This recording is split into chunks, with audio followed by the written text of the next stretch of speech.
The elevator was not supposed to go past the third level. That was written in the maintenance logs, the blueprints, and the briefing we received before entering the shaft. But it didn't stop. The digital counter went dark after level 3, and the descent continued in silence. No vibration, no alarms, just the sound of the cables moving deeper than they were ever designed to. When the elevator finally stopped, there was no dust on the floor, no signs of abandonment. The walls were scratched, not randomly but in long, vertical patterns. Too deliberate to be corrosion. We heard movement below us. Slow, controlled, climbing. At first, Command thought it was structural noise. Then the ladder rungs beneath the platform began to bend upward. That's when we realized the shaft wasn't empty. Something had been using it, and whatever it was coming back up, the same way it always had. This channel documents frontline accounts like this one. Subscribe for future reports. The operation took place in Arizona, 1992, under a joint directive between Base Engineering and Field Reconnaissance. Our unit was assigned to inspect a decommissioned communications silo that had been flagged for irregular power draw months after its shutdown. Officially, the mission was routine: confirm structural integrity, document unauthorized access points, and verify that the service elevator had been permanently locked below level 3. According to records, anything deeper had been sealed during the Cold War and removed from active use. Our team consisted of 4 U.S. Recon personnel. No scientists, no special containment units, just standard gear, handheld lights, and a single portable generator to power the lift long enough for inspection.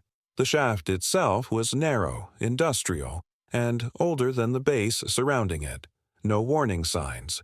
No hazard markings. Nothing that suggested it had ever been more than maintenance infrastructure. That assumption didn't last long. We began with a standard descent. The elevator platform was small, exposed on all sides, surrounded by cables, rails, and ladder segments bolted into the shaft walls. The generator hummed steadily behind us, feeding power through a temporary line. Everything felt procedural, logged, normal.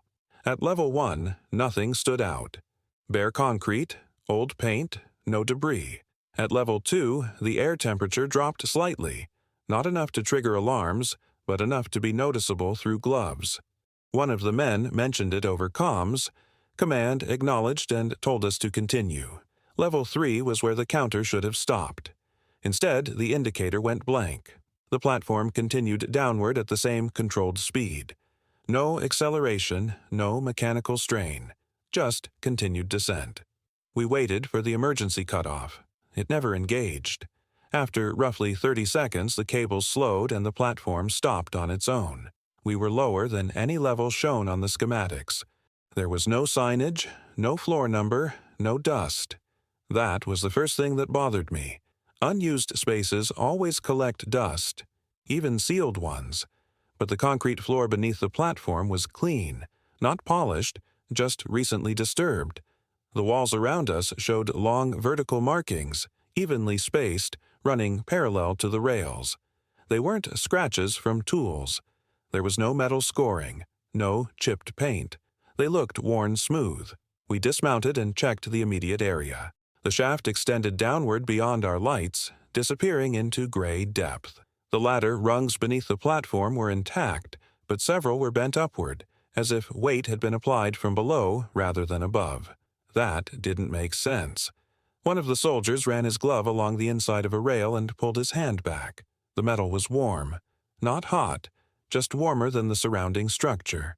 We radioed command and reported an undocumented lower level, signs of recent movement, and unexplained thermal variance. The response was delayed. When it came back, command asked us to hold position and verify whether any auxiliary systems were active. They assumed unauthorized access. We powered the platform lights to full intensity. The beam cut downward, illuminating cables that twisted slightly out of alignment. Some were frayed, not snapped, but stretched. The farther down the light traveled, the more distorted the geometry became. Rails pulled inward, ladder segments skewed, structural brackets bent out of plane. Something had been moving through the shaft regularly, slowly, deliberately. We heard the first sound then, a dull metallic shift far below us. It wasn't a crash or an impact. It was the sound of weight transferring from one surface to another. The noise repeated, closer this time. Command suggested we were hearing thermal contraction. I remember thinking how precise that explanation sounded, and how little it matched what we were seeing. The platform vibrated slightly as one of the lower ladder rungs flexed. Not broke, flexed. I ordered the team back onto the platform. Weapons stayed low. Lights remained fixed downward. No one said anything, but everyone was watching the same point beneath us. Another sound followed. This one wasn't metal. It was friction. Skin or fabric dragging against concrete. That's when we saw movement in the lower beam. A shape passed through the light and out again, too fast to resolve. Not falling. Rising. We froze. The shape returned, slower this time.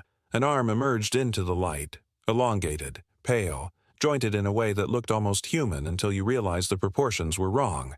The forearm was too long, the hand too large. The fingers spread wide enough to grip both sides of the shaft at once. It didn't reach for us. It tested the structure. The ladder rung below us bent upward another inch. One of the soldiers whispered that it was climbing. I remember noticing how controlled the movement was. No panic, no thrashing. Whatever it was, it knew exactly where to place its weight. It used the rails, the ladder, the cables. It understood the shaft. As the creature moved closer, more of its body became visible. A narrow torso, stretched muscles, skin drawn tight over bone. It stayed partially hidden below the platform, keeping most of itself in the depth. Only fragments appeared at a time. A shoulder, part of a head, an outline where a face should have been. It never rushed. That was the worst part. The generator sputtered briefly, then stabilized. The sound echoed down the shaft. The movement stopped. Then it began again, faster this time, and that's when Command finally ordered us to abort the inspection and prepare for extraction. We didn't argue. We just didn't know if we still had time. The order to extract came too late to be reassuring. As the generator surged to lift the platform, the cables tightened and the elevator began to rise. The motion was slow at first, deliberate, as if the system needed time to remember which direction it was supposed to move. The sound changed immediately. Below us, the creature adjusted. We felt it through the structure, a shift in weight, followed by a rapid series of controlled movements. It wasn't chasing blindly. It was matching our ascent. One of the rails beside the platform flexed inward. Not enough to fail, but enough to tell us the shaft no longer belonged exclusively to the equipment installed in it. The pale shape rose into clearer view. Its arms extended above its head, gripping ladder rungs that were never designed to bear that kind of load. The metal bowed, but held. The creature pulled itself upward with measured precision, closing the distance between us and it floor by floor. We still didn't fire. Training kicked in. Unknown entity. Confined space. Structural risk. Any discharge could have collapsed the shaft or dropped us back down with it. As it climbed, part of its head emerged into the light. Not fully. Just enough to register a skull-like shape and a single dark socket where an eye should have been. The skin around it was pale and taut, marked with old abrasions that suggested long-term contact with concrete and steel. It didn't vocalize. No growl. No scream. The only sound it made was contact. Hands on metal, weight transferring upward. The platform jolted as something struck the underside. Not hard, not aggressive, almost testing. One of the soldiers lost his footing and caught himself on the railing. The movement drew the creature's attention. Its head tilted slightly, reacting to the change in motion rather than to us directly. That's when I realized it wasn't hunting. It was responding to stimulus. The generator coughed again, and the elevator slowed. For a brief moment, we stopped rising. The creature didn't. Its upper body reached the same vertical plane as the platform. One arm extended higher than before, fingers curling over the edge below us. The ladder, rung beneath its grip, tore loose with a sharp metallic snap. That broke the stalemate. I ordered full ascent and emergency override.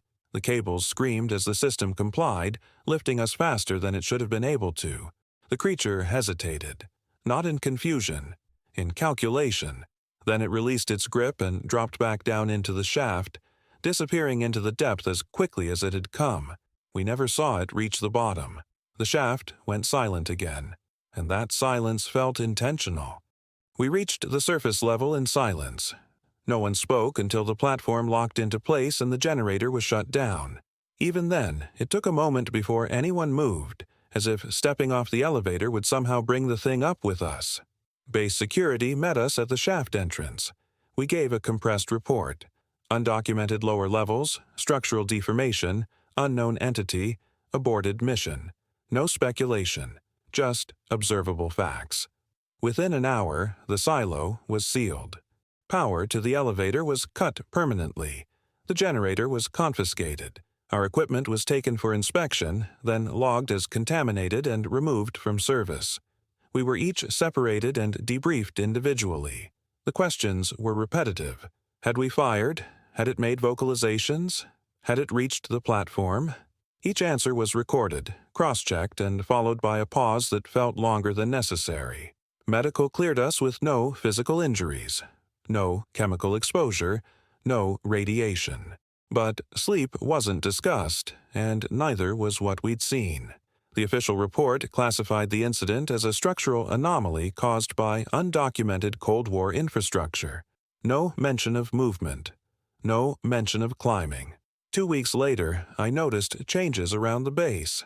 Maintenance routes near the silo were rerouted. Access badges stopped working in adjacent tunnels. Guards were posted in places that didn't require guarding before.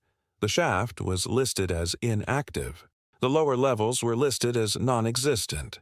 But at night, from certain maintenance corridors, you could hear faint metallic sounds traveling upward through the concrete, always slow, always controlled, and always from far below.